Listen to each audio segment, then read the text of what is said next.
আসসালামু আলাইকুম রহমতুল্লাহি বরকাতু। ভাইয়েন এবং বন্ধুরা, ফয়সাল আবাদের এই ভিডিওটা দেখিয়ে যাক।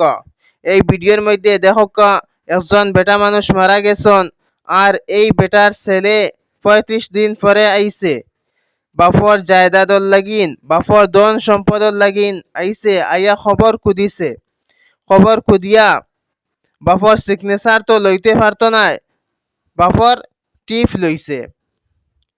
ওলাও আওলাদ আছেন মানুষের, এই রকমেরও আওলাদ আছেন মানুষের। এর লাগিন বাই হল বাফর কবর খুদিয়া বাফর টিপ লর।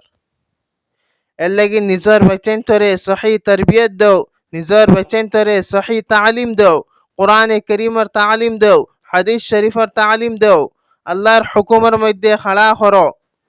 যদি তুমি ইসলামিক শিক্ষা দেও, তাহলে এই বাচ্চা এই আওলাদে তোমার হক বুঝবো, মা বাবার হক বুঝবো, তোমার লগে দুনিয়ায় বেত্তমিজি করতো নাই, আর তুমি দুনিয়ায় থেকে যাওয়ার পরেও তোমার লগে বেত্তমিজি করতো নাই।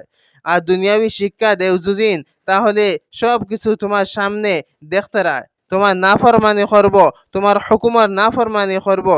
এর লাগিন বাই হল নিজের বাচ্চান তরে সহি তরবিয়ত দেও, নিজের বাচ্চান তরে সহি তরবিয়ত দেও, তারারে ইসলামিক শিক্ষা দেও।